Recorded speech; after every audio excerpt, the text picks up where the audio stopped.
पालपारधी, राजपारधी, गावगाड्यातलं काय पार वासुदेवापासून हर एक माणसं या ओबीसीच्या दायऱ्यामध्ये आहे. सांगितलं कोणी तुम्हाला तुम्ही मायक्रो आहात म्हणून? गावगाड्यात मेजर आहात तुम्ही. महाराष्ट्राच्या लोकसंख्येमध्ये 55 ते 60% आहात तुम्ही.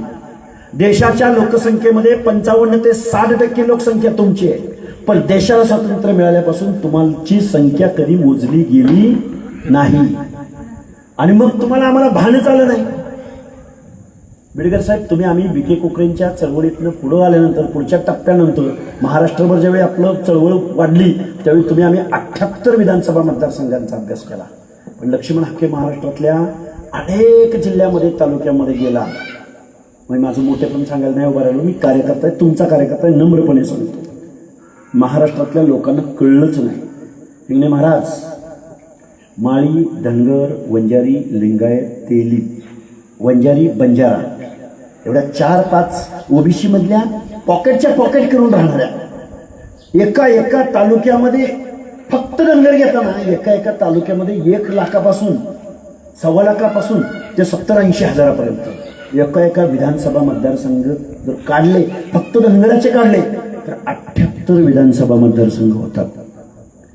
त्यानंतर माळी आणि धनगर पश्चिम महाराष्ट्रातले जरी जोडले, मराठवाड्यातले जोडले आणि खानदेशातले नाशिक, निफाड वगैरे परिसरातले जोडले, माळी धनगर जोडले तर 1.5 लाखाच्या आसपास संख्या असलेले मतदारसंघ 50च्या पुढे जातात.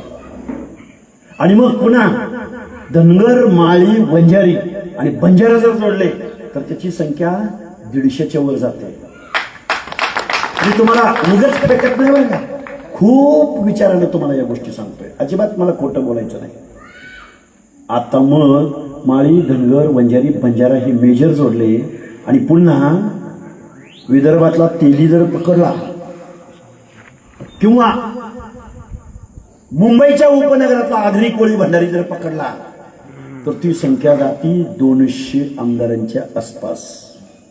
आणि मग ह्याला गावकुसात राहणारा जर मी मगाशी नावं घेतली सगळ्यांची, कोष्ट्यापासून ते हरे, कुंभार, सुतार, रोहारापर्यंत यांची जर संख्या त्याला जोडली तर महाराष्ट्रातल्या 288 पैकी 250 पेक्षा जास्त मतदारसंघ ओबीसीनी जर ठरवलं तर इथली माणसं ते निवडून येऊ शकतात. आता प्रश्न उरला कुठं? मी आता तुम्हाला बोललंय, एवढं मस्त चित्र उभं केलं. प्रश्न उरला कुठं? एवढ्या बहुसंख्येनं लोकसंख्या असलेल्या ओबीसींचं सामाजिक न्याय हक्काचं आरक्षण तुम्ही आम्हीच निवडून दिलेल्या माणसांनी आज रोजी घालवलंय. इथंच उरडी, इथं नगर परिषद अस्तित्वात आली आपली. नाही, नगर परिषद आली की आता फुरसंगी आरक्षण गेलंय म्हणून आम्ही सांगतोय.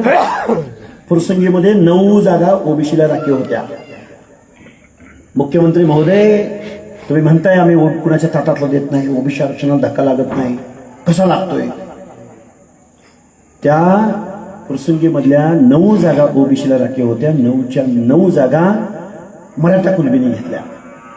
आता गावगाड्यामध्ये आपल्या आपल्यात भांडून चालणार नाही. कोण मोठा कोण बारका म्हणून चालणार नाही.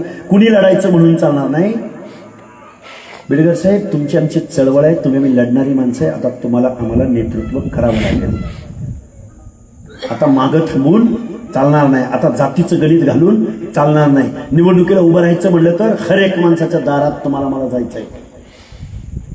म्हणून गावगाड्यातल्या 18 पगड जातीची, पंक्तीची भाषा, पाठीची भाषा घेऊन आपण पुढे गेलो ना, आपलं आरक्षण गेलंय हे मला मान्य आहे.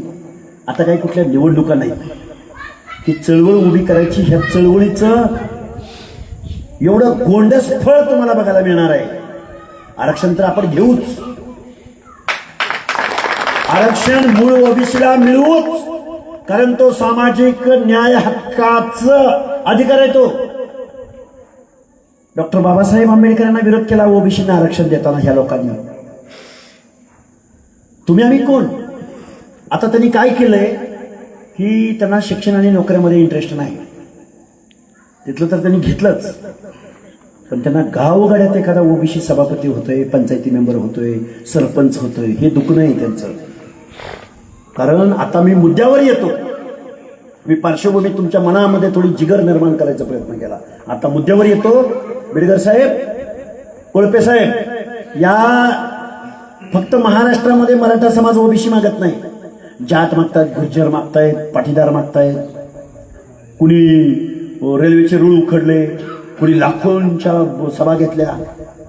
देशाच्या पंतप्रधानांनी याच्यावर विचार केला हो की बाबा ह्यांचे पण पोरं गरीब झाले, पोरं गरीब. आता गरिबीची व्याख्या, आपल्या गरीबाची व्याख्या आणि त्याच्या गरीबाची व्याख्या बघायला गेलं तर जमीन आसमानचं अंतर आहे कोणाला. कारण त्यांचा गरीब म्हणजे 2 एकरावर आला आहे आणि आपला गरीब म्हणजे